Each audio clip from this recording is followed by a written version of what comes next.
By now, you've probably heard my magic wand story. It's a brand that's been part of my personal journey for more than 20 years.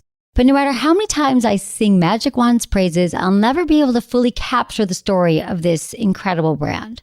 Well, now journalist and author Kate Sloan just completed a limited audio series documenting the history and impact that Magic Wand has created over the last 56 years. It's called Making Magic. And the series chronicles Magic Wand's incredible brand story through interviews with nearly 40 experts, performers, business owners, educators, and fans. So I got a sneak preview of this series, and what I loved is that Kate weaves together snippets from all their interviews into this amazing story arc. She covers Magic Wand's journey from appliance store massager to its legendary influence on culture and sexual independence, and it's all just fascinating. The first episodes of Making Magic are available now at makingmagicseries.com or on all popular podcast platforms. Just search for Making Magic or visit makingmagicseries.com today. Hey everyone, thanks for listening to Sex with Emily. On today's show, we tackle the 3 most common masturbation questions because, hey, it's masturbation month. We're going to talk about how to touch yourself for maximum pleasure, why your partner masturbates, where to locate the G-spot. Thanks for listening. Into his eyes. They're the eyes of a man obsessed by sex. Eyes that mock our sacred institutions. Bedroom eyes, they call them in a bygone day. Hey, Emily, you got a boyfriend? Because my man E here, he just got his heart broken. He thinks you're kind of cute. A girl's got to have her standards. Oh, my. Do women know about shrinkage? Isn't it common knowledge? What do you mean, like laundry? It shrinks? Can we not talk about sex so much? Are you kidding me? Oh, my God, it feels so good. Being bad feels pretty good. But you know, Emily's not the kind of girl you just play with.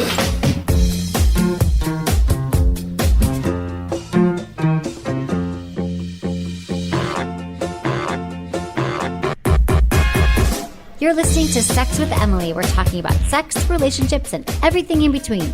For more information, go to sexwithemily.com. You can check out our mailing list and subscribe.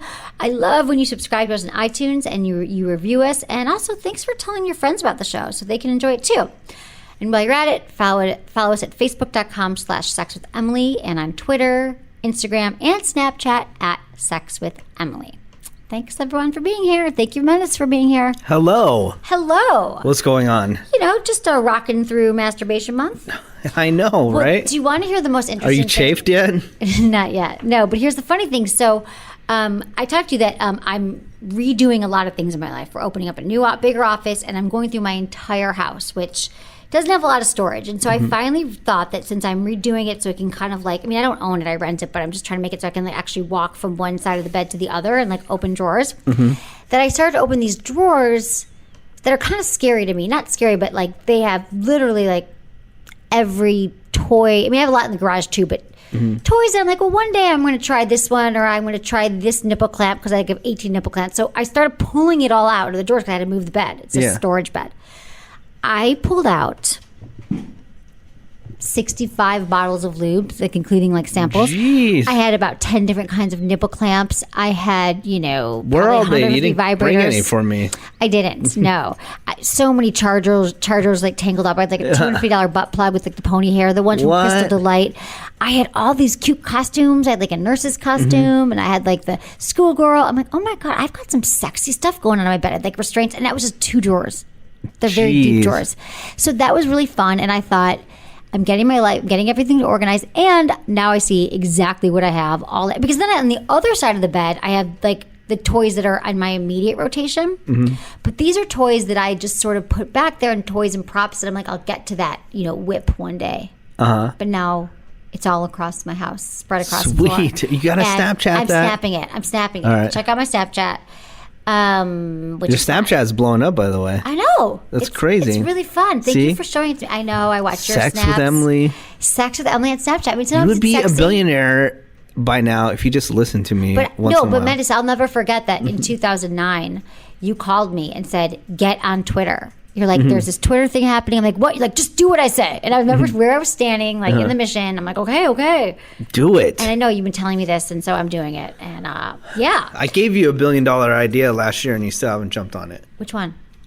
we'll talk about it later. Okay, we'll get to that in a minute. I'm just saying. But see what happens when you listen to me? Good things happen. Menace, I always listen to you, and you're very loyal too. And I have to say something about this business is that it's not an easy business. No business is easy, okay? Yeah. But entertainment especially, it's just really, a lot of it is hard work. Some of it's luck. It's like working with the right people. And you realize that a lot of people are just kind of in it for themselves and not loyal. But I feel like our relationship going into our 11th year, like you have been like, you are truly like a friend, like a confidant, my co-host. You've always been stable and amazing, Emily, and show up. And I just appreciate you so much. Like I realize how special that is and how rare that is. People like hate each other. They blow ups. Like, well, I know you temporarily might annoy you, but you don't. Yeah, we've never gotten in a fight. I never say, "Oh, I'm never gonna help you ever again." No, I just think, and I think I learned this early on. I had great surroundings when I was starting out in radio. There's a guy named Big Vaughn. If anyone lives in San Francisco and you listen to 106 KMEL, he's on in the afternoon, 3 p.m. And he taught me, he's the guy that got me into radio. He taught me, you know what? If you help as many people that want to be helped, the good things will happen to you. It's so true. Yeah. I mean, I'm the same exact way. Like, people are like, how do I get into this? How do I do this? Like, I love helping people. But you definitely have help the right people like yourself that are nice, that are into it, that want to succeed and do well for the right reasons. I've definitely like helped out people in the past that are just like totally like into it for themselves. They don't care about take advantage of you or whatever and stuff like that. But then I definitely have cut those people off. You can tell, right? But it's just like, I don't know. Again, that goes for life in general. If you just help. If you help other people, good things will happen. It is so true. For you, it is so true. Help other people, and also like, and I always tell people I work with, like, you never want to burn any bridges. Like, wherever you go, you might hate your job, your boss, but if you leave a situation, like, you want to leave it like in a healthy place. And you never know who's going to be your boss, your neighbor. Again, like someone who's like your assistant could be your boss in 5 years. Like, you just don't know. And I'm lucky. I'm proud. I don't think I've really burned any like major. I'm still like, I could call my boss from 15, politics. Just, you don't want to. There's only one guy that I feel, one thing that I ever done in my career that I feel really bad about it. It was like 2004, and I still think about it all the time. And it's just, no, I can get into it. It's just like, okay, this is what I feel really bad about. I had to make a decision. I was let go from a company for some dumb reason, and I was like, damn, I need a radio job. So I went to somebody I knew, and then they got me a job at a Spanish station, which I really couldn't. I don't speak Spanish, right? Poquito, whatever. But we like tacos. But they gave me a chance, and then my old company started calling back and wanted me back and gave me this huge opportunity, which was the Woody Show, right? No. It was a huge opportunity on another morning show. And then I was just like, I was put in a tough place because here I am. I was given this opportunity when I was down, but there's no way that I'm going to progress. And then there's this other opportunity now. So I had to take that other big opportunity. And then, but I still feel bad to this day that guy helped me out. Make amends? I've had said during that time I said I was sorry, but I still haven't talked to him. Understand that. I mean, you're not. I know, Latin. but like, I know, but I still feel really bad about it. No, I get it. I feel that too. Whenever I've had weird things, I'm like, I want to like make rights to wrongs. Yeah, so I still feel terrible about that. Well, you're a good person. I try. I forgive you. Thank you for forgiving me. Yes, I think he would too. But so yeah, there's that. That's a little life lesson there for people. So I'm doing all this house renovation, and speaking of being naked, I realized that like I had the I have my cottage. I feel like I'm invisible there because I do live in the back house and no one knows I'm there. But there are big windows and there were no curtains on them. And I often walk around. I sleep naked. Get up in the middle of the night. I get a drink. Drink of water. And I'm realizing now like. I sort of think people could, like, no one is going to, but they could see me naked. So now I've taken care of that situation. But I thought, like, what if my landlord's, like, girlfriend's there and she's like, kick out that girl, the naked girl walking around. So now I'm going to have curtains and it's going to be nice. But, like, I don't know. I just was thinking about people's masturbation routines and do you walk around naked? And that's what it made me think of that I now live in a naked-proof house. Windows open masturbation is just delightful, though. Like, on an afternoon, you've got the sunlight streaming in and everything. It's very like softcore porn from Showtime. Yeah. I've got, like, birds tweeting. Yeah. I love your cottage. If you ever move out, I'm moving in. See, I'm glad you see. I love it, too, but there's so many, like, little problems that we're fixing right now. Okay, good. Like, there's no whatever. I told you not to move out. Yeah, I would just need Everyone an You're says that. contemplating. Because it's little and I like little private. spaces. I'm like that no weird. one can I'm a hear me. weirdo. Like I'm the only person on my group of friends that like really into tiny houses. Have you seen that tiny houses craze?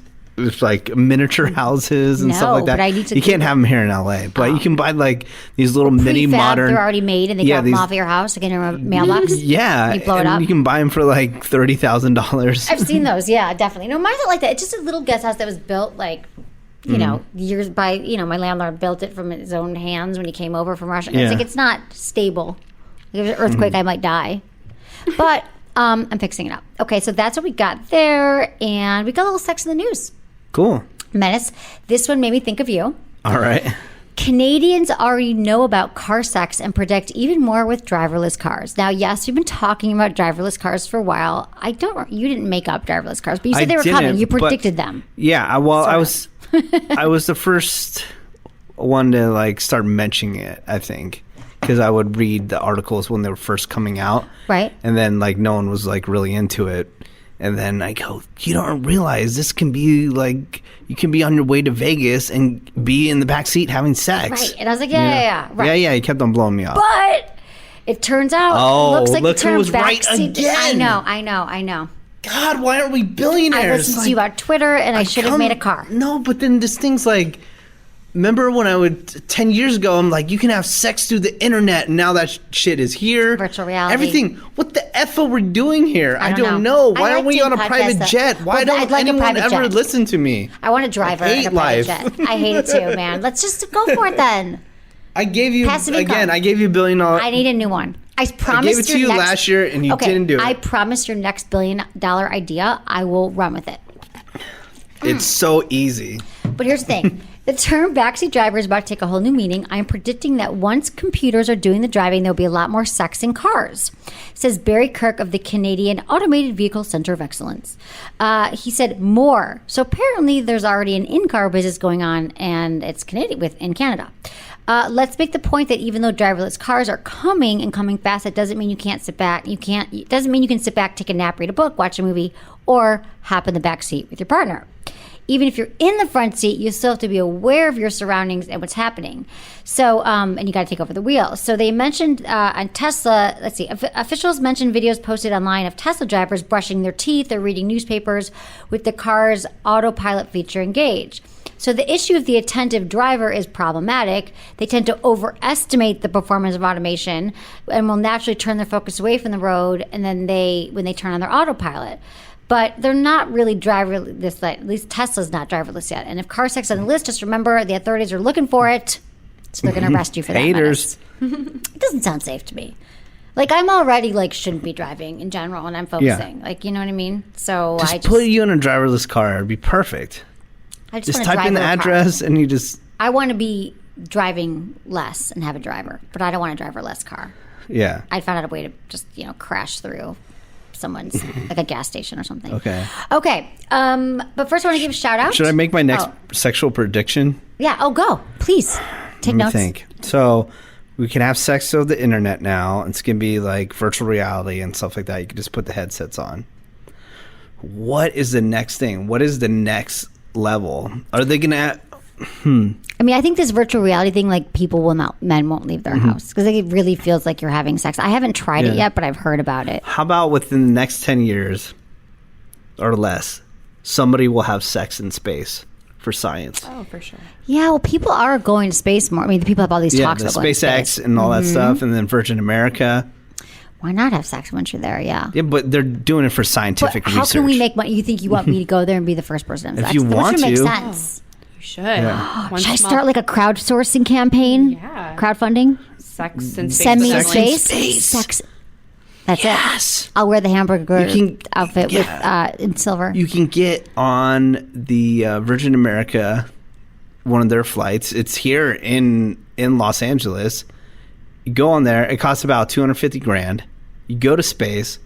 I'll even let the first blowjob in space, at least. You don't have to do full-on sex because that might be kind of Who rough. would I give the blowjob to? I don't know. Some rando millionaire that's on the flight with you. Oh, okay. A millionaire penis. Yeah. Yeah, but what about all the gravity stuff? Like, I just wonder how you would, if your body, like your breath and all that, like it would be safe to have sex in space. Oh my god. I don't know if you're just I'm wear a overthinking helmet. it. It could be a quickie. Like typically sex that you do, like when you do random sex stuff, it's outdoors or weird. Like it's not usually like the most pleasurable sex. It's just like cool that you did it like on a chairlift, like I did once. Like I could have died. It was cold. Yeah. I didn't have an orgasm, but it was fun. Good story. So sex in space, I think, would be a good story. It wouldn't be like, But okay. I need to get something that's a little bit sooner because... Yeah, 10 don't years. know. I can't wait. Yeah, you'd already be a millionaire and then just stop talking about Yeah, no, I actually, to be honest, I think I would still be freaking doing this. All right, I just good. might get here in a nicer car that I'm not driving. it. Yeah. All right, good. Okay. All right, guys, we are going to take a quick break, and when we come back, we're going to get into your emails.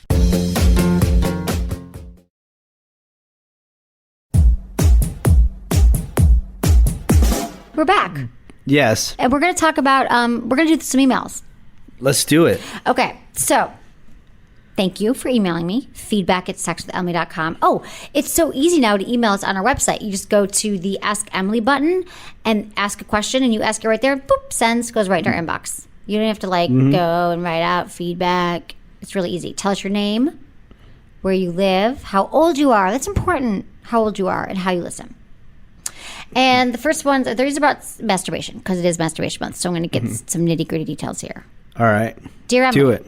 So I'm 19, but I've never successfully masturbated before. I want to, but I'm not sure exactly what to do. I get so far, and then my clit gets sensitive, so sensitive that I can't continue. I don't really want to get a vibrator or any toys. Do you have any suggestions to get past how to get past that point and continue? Please help, Aaron.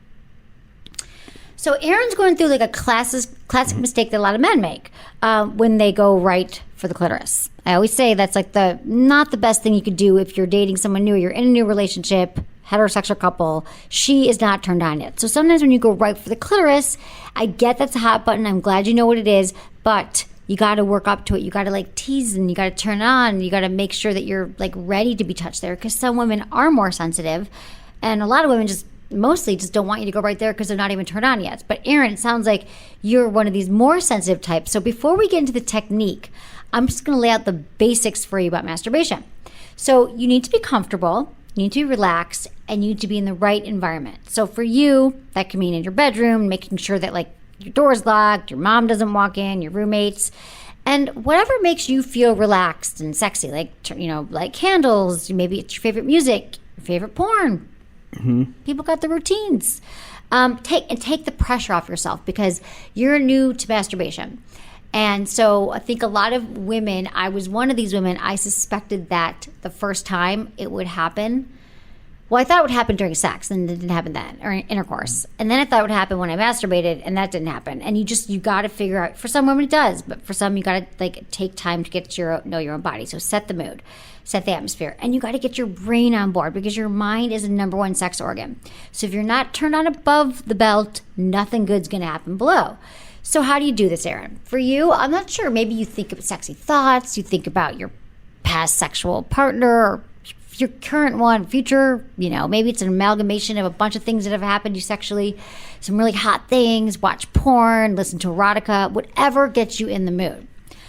Okay, next you want to start touching yourself and stimulating other parts of your body besides the clitoris. So start touching yourself, touching your nipples, run your hands all over your body, and since you're sensitive, you might want to keep your underwear on and rub over your underwear, which is always a big tip that I've been talking about for years. I don't know if I've talked about that lately, but I love that. Like a lot of women. What kind of fabric, though? Oh, it could be cotton, it could be silk, it could be satiny, it could be any fabric. But I think that since the clitoris is so sensitive and just a different sensation, that when you rub a lot of women over their underwear, over their clothing, it feels really good, just because it's like your clitoris is getting rubbed with like a different sensation. It also is like a buildup, and then you go in with your hands. It's just a cool little trick for you, Aaron, and for your partners. So, touch your thighs, inner thighs, your breasts, and just remember there's so many erogenous zones in our body. So like your inner thighs, like there's so many nerve endings there, like your neck or your nipples, and this will help you get warmed up and ready. So now that you're warmed up, then you can go into it. So, okay, I'm going to give you some techniques. I'm going to get really specific here about masturbation menace. Use your pointer and middle finger, okay? Pointer, middle finger. And you want to lightly massage circles directly around the clitoris, like brushing over it. So you're not touching the clitoris, you're going around the clitoris, okay? You might want to add a little lube, drops of lube to your fingers, because women are more likely to have an orgasm when you add a little lube into the mix. And you want to vary the strokes and the pressure. So there was a study that came out that said that most women, it's a diagonal move across their clitoris, or, you know, that could work for you. You can go faster, slower. You could stick with a steady motion. So just like play with like fingers. You could start tapping. You see that in porn? There's like tapping, or maybe you want a little slap. You could, here's the thing. What I'm thinking for you is the wishbone. So you put your two fingers facing down, right? So your clitoris is like under the hood of your like wishbone, okay? So that's where your clitoris is. And we talk about the legs of the clitoris, and that's like your labia. Like, so you play with your labia, so your fingers are touching them. So you get what I'm saying? Like your clitoris. This is why I need to make my own vulva puppet. I got obsessed with this last night. But so your fingers are rubbing up your labial folds, and you like indirectly are using them to massage your clitoris. You can also put those like labial folds together, if you know what I'm saying. It's like you're closing your vagina, and you're using those, and you're going over so you're using those to rub your clitoris, right? So you're indirectly touching your clitoris. So that was a lot there. Did you get that, Aaron? Everyone listening? Those are different moves, and we also have a ton of stuff on our website about masturbating. So you can go there. Next thing is you got to breathe. A lot of people hold their breath when they're masturbating. And it's just really important to be mindful of that, because the more breath that you breathe in, you breathe out, then you're like allowing the blood flow to move through your body, and it'll just help you relax and help you move that sexual energy through your body. And you can help you get out of your head too. Yeah. Do you have anything to add here about massaging your clitoris? Well, I just don't have one, but right. I wish I knew more, because that would just help out a lot in life. Did you listen? I did listen. Has a clitoris. Last time I heard she was a woman. I listened to you, yes. Okay. So here's the last thing. Be patient. It is a skill. Masturbation, I can't drive this home enough. Just like any other skill, you got to work at it. You got to like learn what makes you feel good.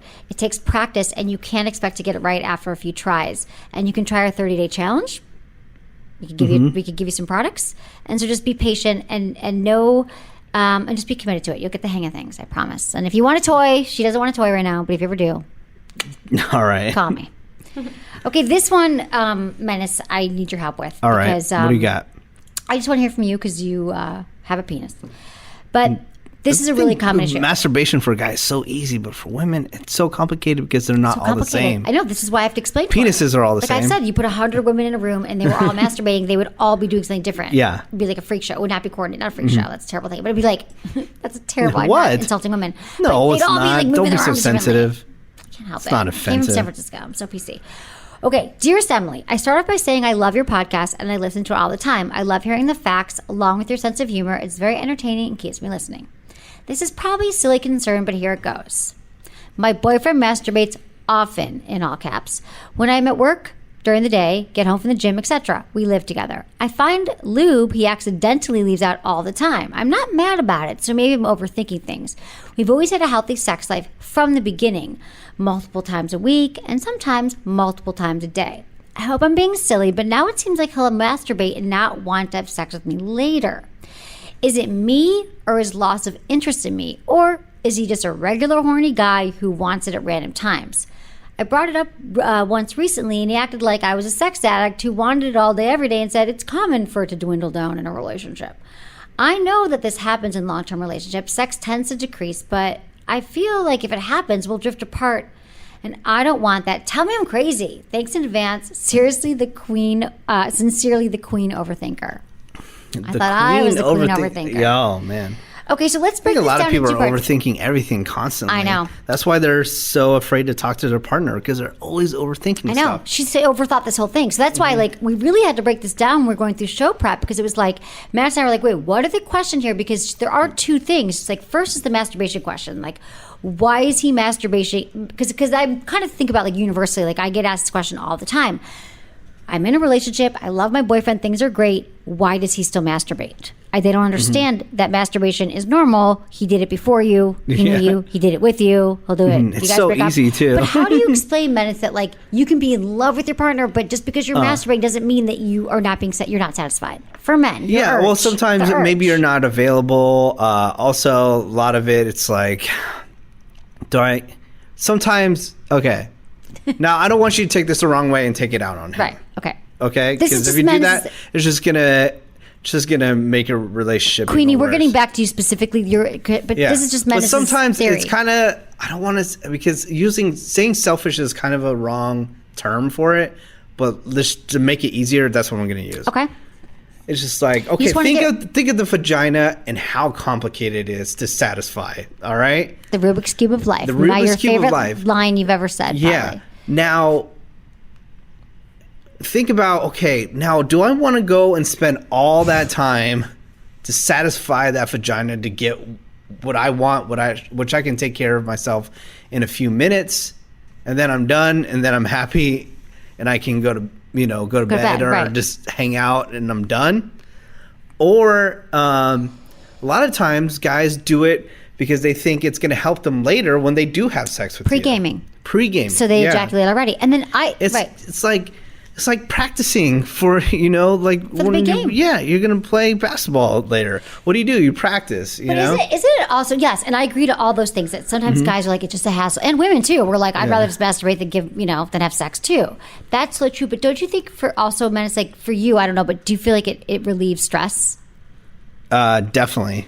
I think for a lot of men too, it's like, it's so natural and normal for men. Like it's 100%, like most men will still masturbate in a relationship all the time. And it's like, it's not about connecting with someone or like bearing your soul or intimacy. It doesn't mean that he doesn't want that per se. It just means like he's stressed, he's anxious, he just wants some, sometimes it's just, I call it procrastination, but sometimes I just do it to like, I'm like, I should be doing something, but this will get me in the mood, this will relax me, I'll just masturbate. Like I do it for a lot of different reasons, and I could be in a relationship but have great sex. So masturbation will happen, okay, Aaron? Like, not Aaron, that was the last one. Queenie, overthinker. So this is just for kind of everyone to understand that if you're with a guy, and I just say this because when I was younger, in my 20s, I was dating a guy who masturbated and watched porn, and I was 24, and he was like a serious boyfriend, and I was really confused by it because I was like, I was shocked. I was thinking like, we have amazing sex, and to this day it still is like great sex I think about, and I learned a lot. But I didn't get that. Like I thought, well, does he want me to look like that? Does he want me to get fake boobs? Does he want me with a blonde? Does it mean I'm not satisfying? Like, these are things that women think, and it's just not the case. Like that's really not always the case. So I think that male masturbation can be confusing. So now we got that out of the way.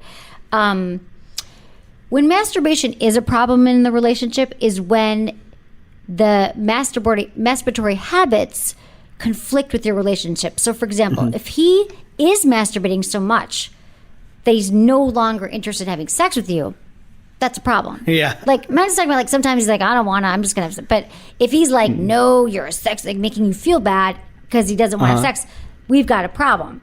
But a lot of times, it's not because of the masturbation, it's because there's other things going on in the relationship. Don't be jealous of the masturbation. Who cares? Right. But we already got through that, right? Don't be jealous. Like, guys do it.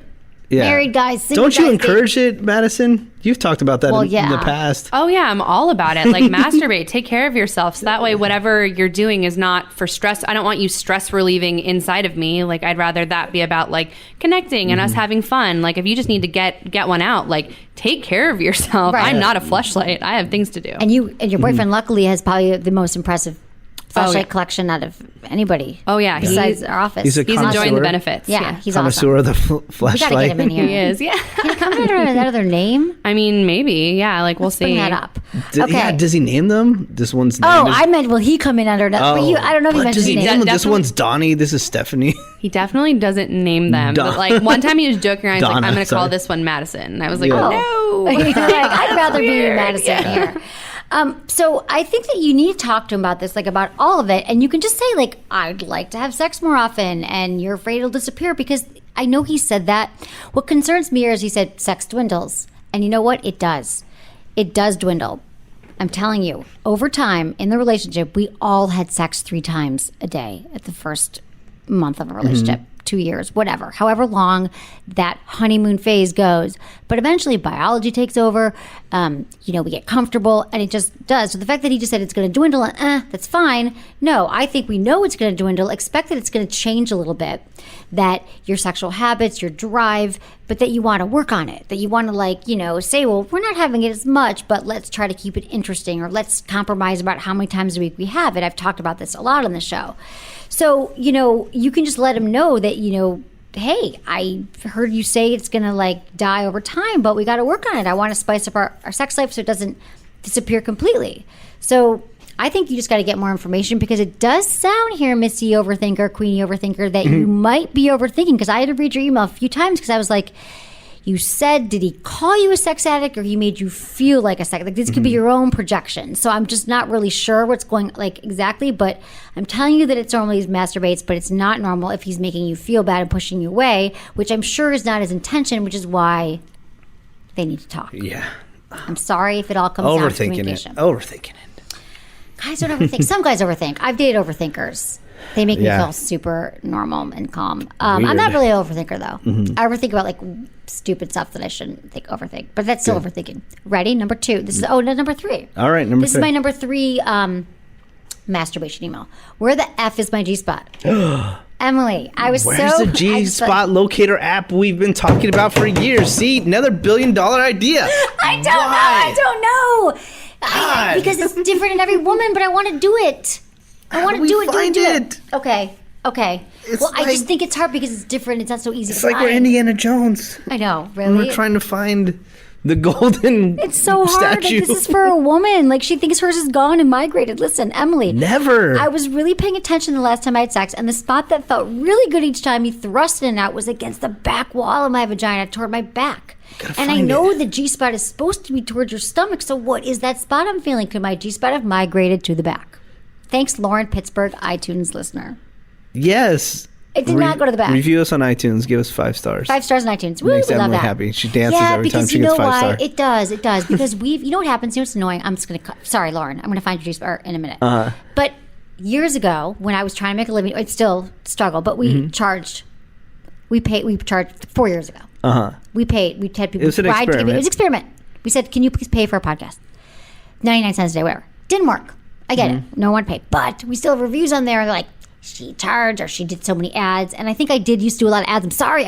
All I wanted to do is make a living doing the show. And I think I've worked out those kinks. However, those angry people, their comments are still there. It still lives on. So can you please just say push them down? Yeah. And it's just because I want people to keep listening, because I love my job and I love what I do. And even if I became a billionaire and I had my own plane, I would still do the show every day with Menace. Yep. Okay. We'll be podcasting from the plane. Exactly. On our way to... Dude, that's so in my radar.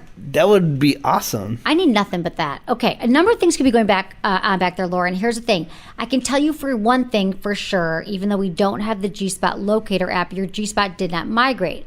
So let me break down the vagina for you. It has a number of erogenous zones, okay? So there's the A spot. That's the front vaginal wall behind the belly button, which is kind of tangentially near the G-spot.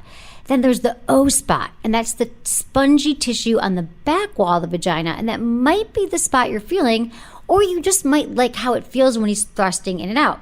There's also cervical orgasms that happens when the penis reaches so deep and hits your cervix. There's a lot of different orgasms. But if you want to start with your G-spot, and why not start with that, there's some things in life that you got to start exploring solo, because it sounds like it's not happening with your partner.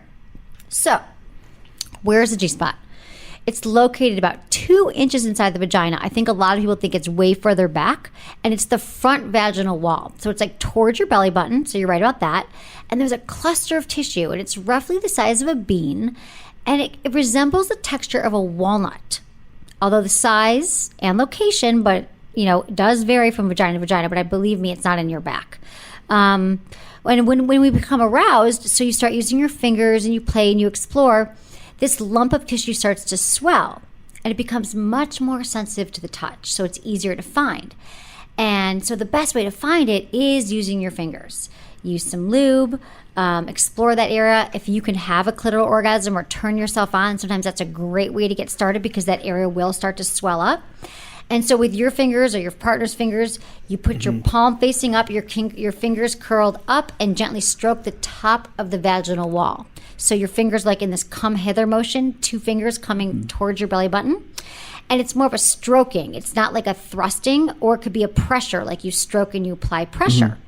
And again, it's different for Does a every guy woman. need scuba gear doing this, like looking down there, finding Do you want some scuba? You could use no. Can you also unless she squirts? Can you also share real quick? Don't, because I was thinking about Mike Catherwood on Love Line when he did a squirting thing with a mask on. But yeah, wow, Mike has done a lot of crazy things.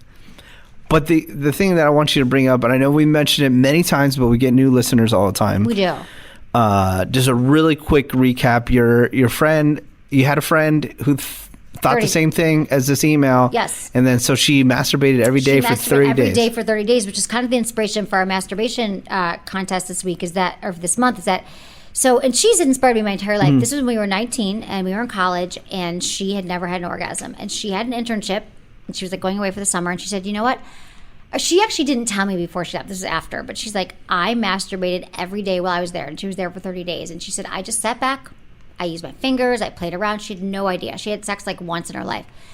And she, like the 3rd week, she finally figured out, and she had like amazing orgasms. Changed her life. But it took her like 3 weeks. And I'm telling you, she's still my best friend till this day. Every time she has sex with her husband, she's married, she'll have 3 orgasms. Like, I believe that because she took that time of getting to know her own body, like more than most people I know, that she knows how to move. And she knows it didn't come naturally to her. Maybe she had sex a few times before that. So that's the story. You've got to practice. But the G-spot, it does require continuous stimulation. It might not happen right away. Again, there's also some great toys out there. I actually first found mine with a toy. I don't remember which toy it was, but there's a lot of great G-spot toys we talk about. And now I can have it during sex. So I had to find it that way. So I know it's like not easy, but that's crazy. And another thing is, if you feel like you have to pee, you want to keep going. That feels like it's probably working. So, and also, if anyone wants more G-spot tips, God knows, we've got them on sexwithemily.com. Hi, Emily. I'm a new listener, and I actually got started with your show after Menace was talking about it on The Woody Show. See? You swear I never talk about you. I never say that. I'm so honored that you talk about me. Someone told me that you talk about me. I love it. I just want you to like me and talk about me and come over and get drunk. By the way, The Woody Show is a morning radio show that I do in Los Angeles with a group of people. It's about pop culture and what's going on in the news. It's like the most popular. You're killing it. I'm proud of you. It has become, over the 2 years, one of the most popular morning shows in Los Angeles. I'm really proud of you. Which is crazy. We don't talk about how proud I am of you enough. Thank you. I've been bragging about you. Yeah. I'm really like... Thank you. Anyway. We also podcast every day. You can download it. Yeah. Just search The Woody Show on iTunes. You guys should all check it out. I just wanted your take on something that was pointed out to me not too long ago. I'm a single guy, 25 years old, and I've been out of a serious relationship for 2 years now. My friends are always surprised by this. They, mainly my female friends, consider me an incredibly outgoing person. I'm funny. I'm nice. I can't tell you how many times someone said, "Why are you still single?" Which is the worst question ever to ask a man or woman. I have no problems talking to women except when we go out. Could be a group of guys, could be a mixed group of males and females. It never fails, though. When someone says, "Go talk to her," I feel as if I'm being put on the spot, and I've have to come up with some witty line to make her notice me. Any advice for the person who's never shy except in the moment when it comes to talk to a girl? Sucks. And this is Aaron. He's a male. He's 25. Obviously, he's a male. Kansas City, Missouri. Podcast Republic. What? That's how he listens. So a lot of guys have this issue, this challenge. I've lived that issue. Menace lived it. He no longer does. No. Being in the moment is terrifying because it's the fear of rejection. What goes on? Can you channel your 25-year-old self? And I'm sorry that it feels like I talk about this every other podcast and I've been talking about it for years, but if you get rejected, nothing physically is going to happen to you. You might feel sad for a moment, but you won't die. You won't die. But what you will know is, you know what? She's not interested in me. Or, awesome, she is interested in me. Right. That's It's all that's going to confidence. happen. But you just go up, and it's practice too. Just like everything, masturbation is a new practice that you have to muscle. You got to learn. There's been so many stories in my life where I find out years like, oh my God, I was into you, but you never made a move. Every guy has Idiot, that story. dumbass. You know Do you think why? that because you didn't because know? I was so shy. So shy. Because guys, again, we're so dumb. We can't read signs unless you're sucking on my penis.